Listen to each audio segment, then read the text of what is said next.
why unseating Everald Warmington will be very difficult. Now, in this commentary, I will assess the merits of Everald Warmington, one of the most successful politicians in Jamaica's history, outside of the traditional garrison constituencies. Mr. Warmington is 73 years old and has been a member of parliament for St. Catherine Southwestern since 2002, 2 decades after ruling the seat between 1980 and 1983. His profile as a politician is well documented and in some instances is enshrined in the Jamaican political folklore. Expressions like rude, crude, contrite, and a long list of adjectives along similar descriptions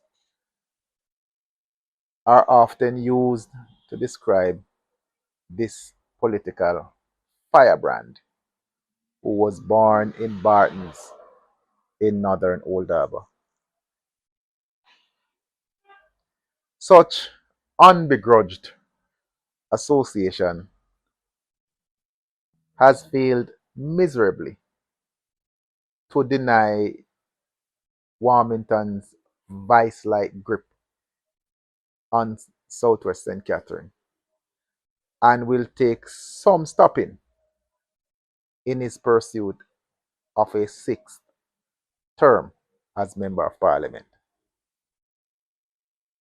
Now, one of the main arguments why Mr. Warmington has been successfully re-elected by the majority this side of the Southwest. It is often stated is his paternal skills. Operating in a tough economic climate that is Jamaica, Warmington spent, well, Warmington spends rather much of his time addressing the basic bread and butter issues that impact constituents on a daily basis.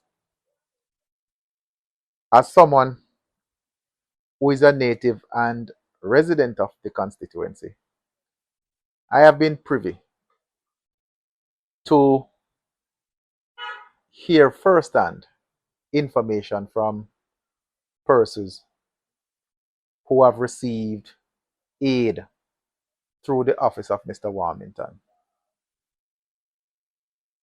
This, I must say though, or I must note, include staunch supporters of the People's National Party. Warmington has been true to his now famous words, if you don't vote, you don't count, in his book, and cannot look to him for support. But what I can tell you is that once you participate in the voting process and you go to his office seeking assistance, he is more than likely to offer some assistance to you. And that is something that many comrades have told me, that they have gone to Mr. Warmington's office for help. And once he check his records and see that you participated in the voting process, he doesn't care, who you vote for, but you took part in the process. some of the stories that I can tell you. I remember one Diated supporter turned to me and said, Warmington offered, she went to Warmington, she and her brother. They're from what we call tenement yard, big yard. And they went to Warmington. Said she wanted some chickens. Her brother wanted to start a pig rearing business. And he knew that they were staunch PNP supporters. And he told them what to do. She got the chickens, she got the feed, she got her start. And she was able to do her backyard chicken business. The brother, he got a pair of pigs and he started his pig rearing business at the back of the yard too as well. So these and many other stories I've heard. I remember this lady, she was being abused by her boyfriend and she wanted a place for herself. She, I can recall, she's from one of those unregulated settlements. But she said the boyfriend was being very abusive. She reached out to somebody. The person turned to her and said, go to Mr. Warmington's office. But before that, the person asked her if she voted in the last election, and she said yes. He said, okay, good. Go to Mr. Warmington's office. Tell him your situation, and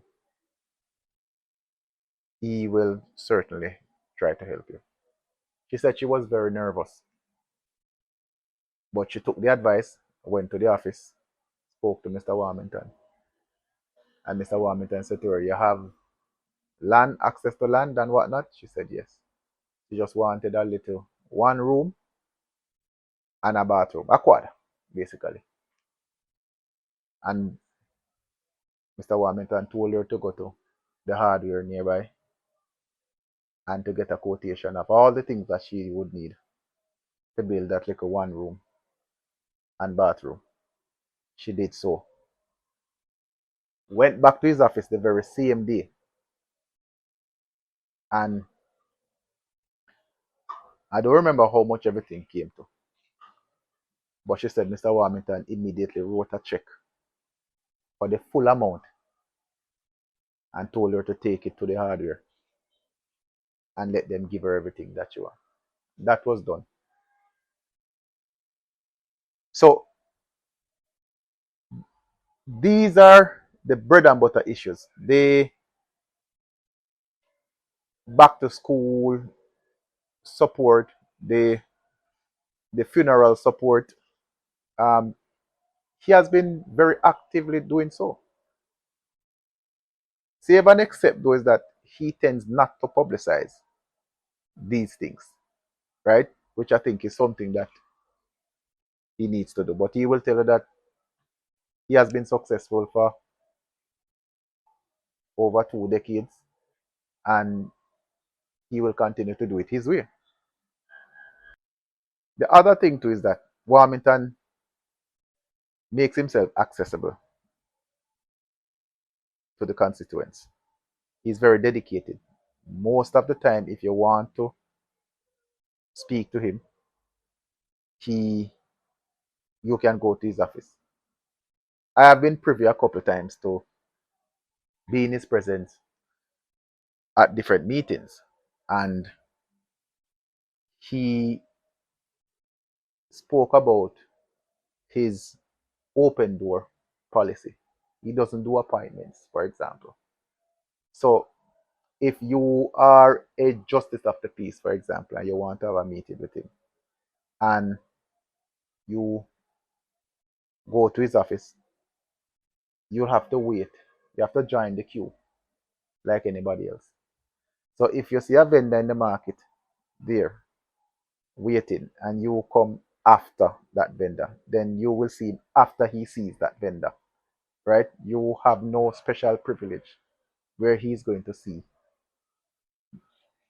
you and delay the vendor, right?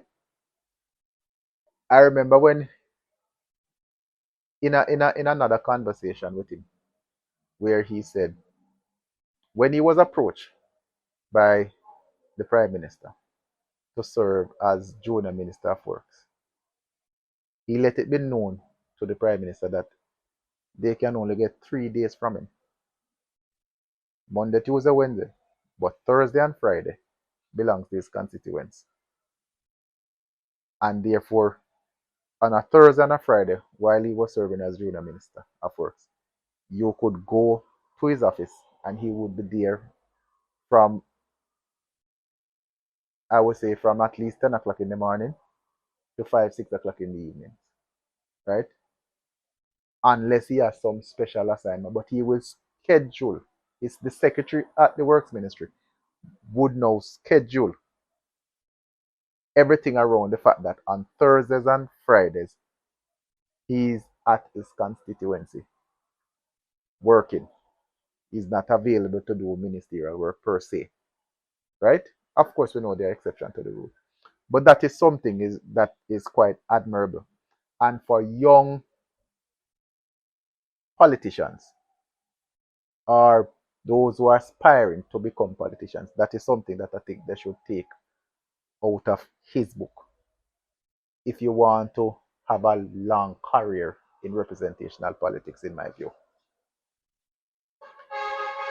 Funny enough, though, on the other hand, his blunt way of speaking is at times received as disrespectful, but at the same time is accepted by his supporters and I dare say admirers as just his way of communicating.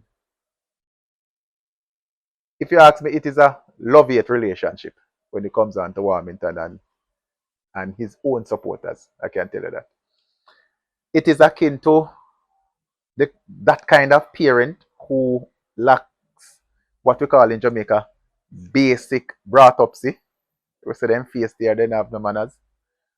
But at the same time, that parent demonstrates consistently an unwavering support for their child or towards that child or their children. No matter where in the world that child goes, they will always remember the undying love and support of such a parent and will forever be committed to repaying them until their last breath. I believe that's Everald Warmington to his supporters. In truth, it is the legacy of Everald Warmington that Everald Warmington, I believe, will leave behind whenever he calls time on his political career. Also, another thing why it is going to be very difficult to defeat Warmington.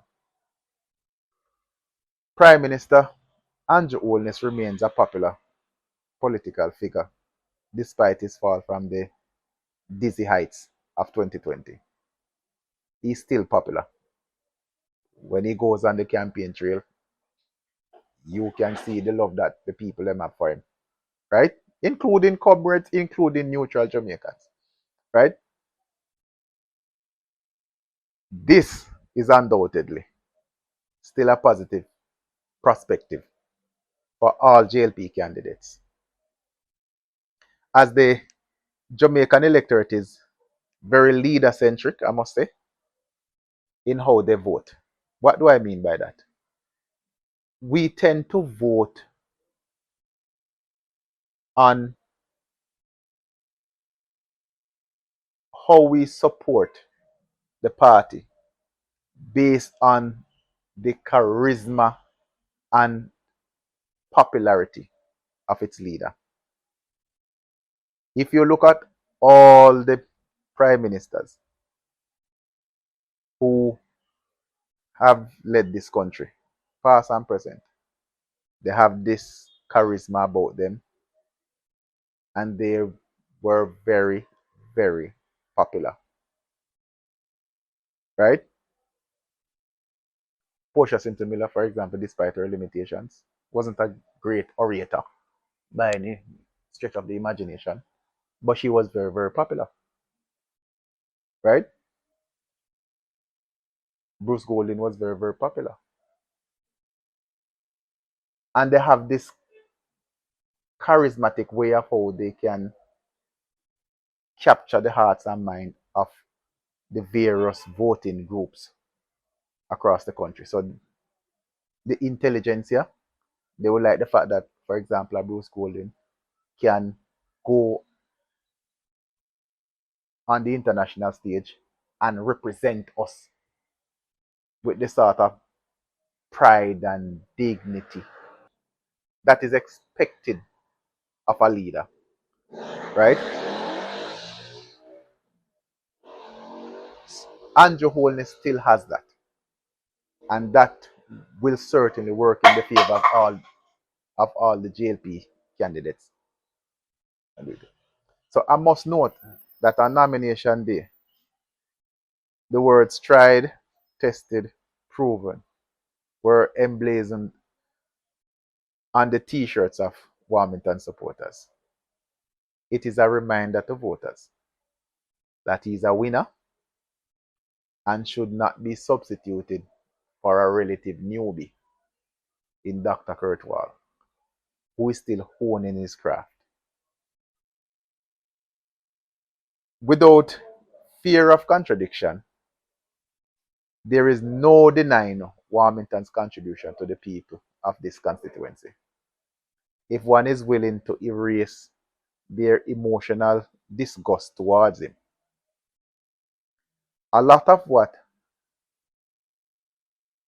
has been done, a lot of what he has done has gone unnoticed due to the fact that he prefers to do his work without publicity via the media.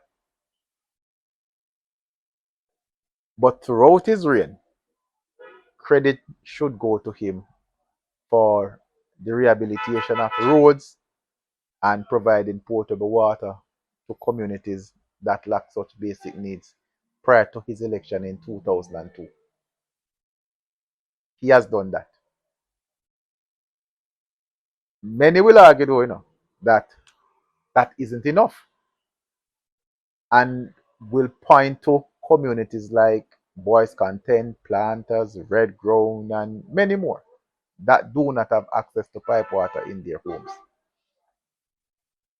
However, I must say that Mr. Warmington will argue partisan politics would have denied him the opportunity of doing more with the PNP in charge of the government for 10 of the 23 years he has been the MP.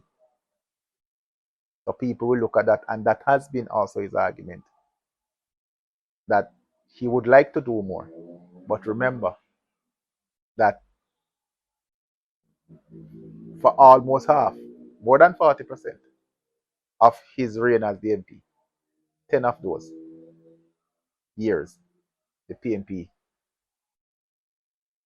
was the governing party. And therefore, we know how the politics go. When you are the MP and it is not your party in power, you are not considered a high priority, save and except if whatever program is taking place is a national program or that is funded by some international body. So say for example, the Big Pond project. The Big Pond project is a Big Pond slash Mighty Gully project is a flood mitigation program that is been funded by the World Bank. So, irrespective of which party is in power, that project will go on, right? But finally, whatever the arguments are now, this will certainly be Warmington's biggest test. But he remains undaunted. You have to bear that in mind. Confident in his political knowledge of over half a century, Warmington understands the lay of the land, and I can guarantee you that he's ready for this fight. He will be ready for this fight. Love him or hate him, he will be ready. That 50 years in politics will be tested by Dr. Wall for sure. But Warmington will be ready. And for the things I mentioned earlier, those are the very same reason why you find a lot of persons will vote for him. Plus the Andrew Holness pull factor as well. You have to bear that in mind. But let's see at the end of September 3.